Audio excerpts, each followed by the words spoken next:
Muy buenos días, amada familia Antioquía. Bienvenidos al devocional de hoy. Hoy es el día lunes 31 de julio y vamos a ver la palabra de Dios en el libro de Hechos, capítulo 16, versículos 19 al 40, con el título Canciones que rompen cadenas y la pregunta más importante del mundo. Vamos a ver la palabra empezando en el versículo 19. Dice la palabra de Dios así: Pero viendo sus amos que había salido la esperanza de su ganancia, prendieron a Pablo y a Silas y los trajeron al foro ante las autoridades.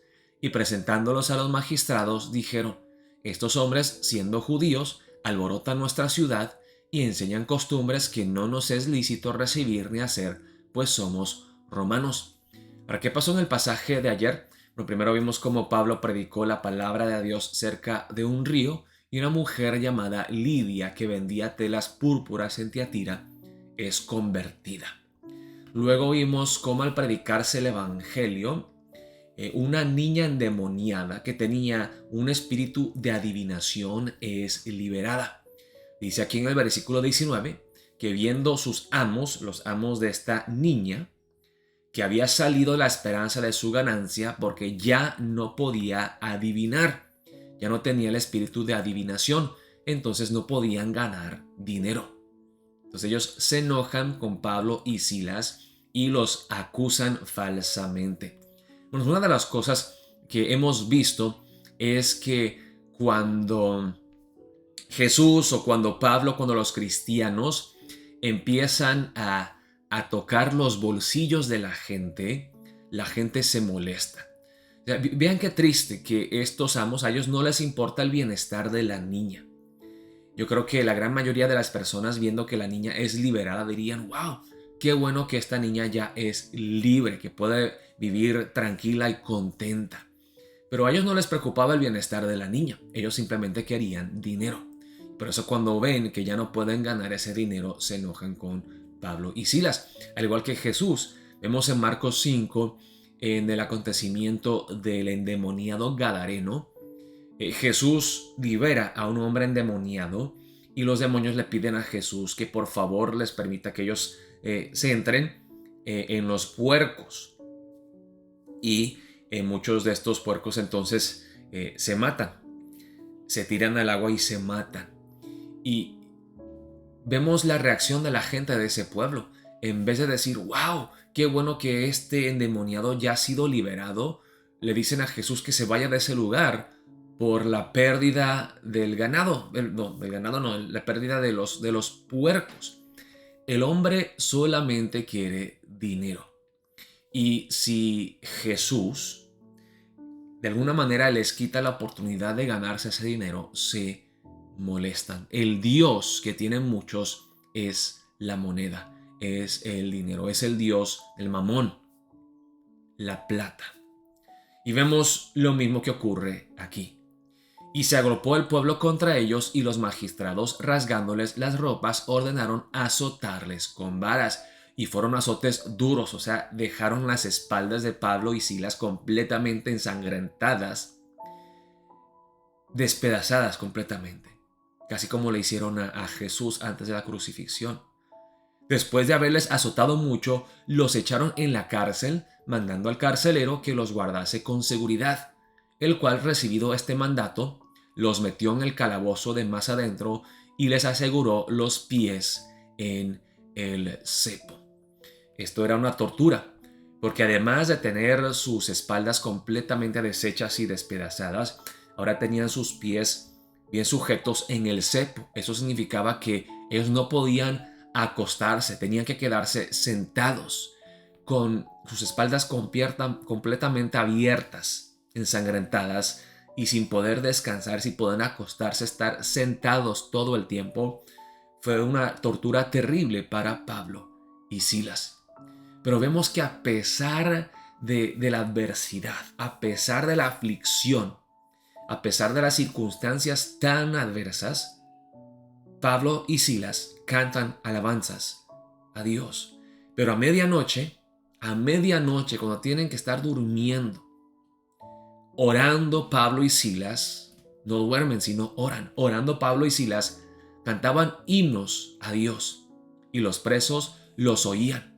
Entonces sobrevino de repente un gran terremoto de tal manera que los cimientos de la cárcel se sacudían y al instante se abrieron todas las puertas y las cadenas de todos se soltaron. Hermanos, si nosotros estuviéramos en la posición de Pablo y Silas, yo creo que estaríamos reclamándole a Dios, llorando, gritándole a Dios: Dios, ¿cómo es posible que te servimos, predicamos el evangelio y luego caímos presos? Nos azotaron y estamos aquí encadenados. Dios, no. Pero no, oran y cantan himnos a Dios. Y estas canciones rompen cadenas. Despertando el carcelero y viendo abiertas las puertas de la cárcel, sacó la espada y se iba a matar, pensando que los presos habían huido. Y es lo más lógico, ¿no? Si las puertas están abiertas, el carcelero va a pensar: pues están abiertas porque huyeron, porque se escaparon. Entonces, porque él ya sabía que se iba a meter en graves problemas, decidió matarse a él mismo, decidió suicidarse. Mas Pablo clamó a gran voz diciendo: no te hagas ningún mal, pues todos estamos aquí, no hemos huido, estamos aquí, no te mates. Él entonces, pidiendo luz, se precipitó adentro y temblando se postró a los pies de Pablo y de Silas. Y sacándolos, les dijo la pregunta del millón: Señores, ¿qué debo hacer para ser salvo? Eso es lo que vimos las últimas semanas en nuestras prédicas sobre el Catecismo de la Nueva Ciudad. ¿Cómo podemos ser salvos? ¿Qué es la fe en Jesucristo? Señores, ¿qué debo hacer para ser salvo? Ellos dijeron, y aquí la respuesta: cree en el Señor Jesucristo y serás salvo tú y tu casa. Y le hablaron la palabra del Señor a él y a todos los que estaban en su casa. Y él, tomándolos en aquella misma hora de la noche, les lavó las heridas, y enseguida se bautizó él con todos los suyos. Y llevándolos a su casa, les puso la mesa, y se regocijó con toda su casa de haber creído a Dios. Qué increíble, hermanos, el testimonio de este carcelero. Escucha a Pablo y a Silas cantando himnos y alabanzas a Dios. Hay un terremoto que sacude la cárcel, se abren las puertas, él está a punto de matarse al mismo porque ve que los presos deben de haberse huido. Y cuando Pablo le dice: no te mates, y él temblando viene ante Pablo y Silas: ¿qué debo de hacer para ser salvo? Cree en el Señor Jesucristo y serás salvo tú y toda tu casa. Y eso es justamente lo que hace este carcelero. Le lava las heridas a Pablo y a Silas y se sientan a la mesa, miembros de la misma familia, ahora reconciliados con Dios, hijos de Dios, amados de Dios. Cuando fue de día, los magistrados enviaron alguaciles a decir: suelta a aquellos hombres. Y el carcelero hizo saber estas palabras a Pablo: los magistrados han mandado a decir que se os suelte. Así que ahora salid y marchaos en paz. Y Pablo y Silas pudieron haberse ido, pero Pablo, yo creo que hace esto no porque tiene el derecho de hacerlo, sino porque lo hace para proteger a los cristianos, porque ahora las personas van a pensar que Pablo y Silas son delincuentes y los cristianos son malos.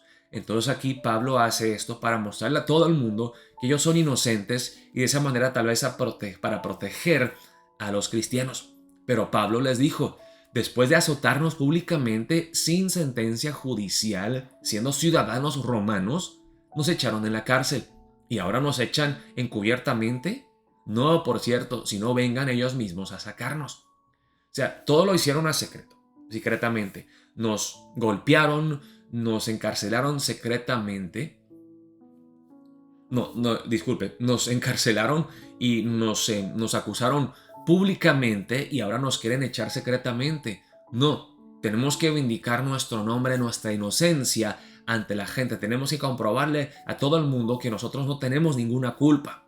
Ustedes vengan y sácanos.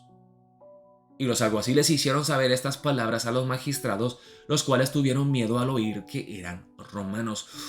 No podían tratar a los ciudadanos romanos de esta manera. Tenían que llevarlos a la corte y tenían que sentenciarlos legalmente. No echarlos a la prisión de esta manera injusta. Entonces tuvieron miedo porque ya se dieron cuenta que ellos eran romanos. Y tal vez si hubieran sabido anteriormente que ellos eran romanos no los hubieran tocado. Y viniendo les rogaron, sacándolos, les pidieron que salieran de la ciudad, igual que Jesús en Marcos 5, váyanse de aquí. Entonces saliendo de la cárcel, entraron en casa de Lidia y habiendo visto a los hermanos, los consolaron y se fueron.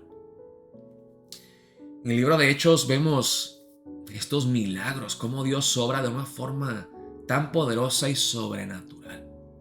Vemos cómo Pablo y Silas echan fuera demonios, cómo ellos predican el evangelio valientemente, cómo ellos son azotados y encarcelados por ser fieles testigos de Cristo Jesús.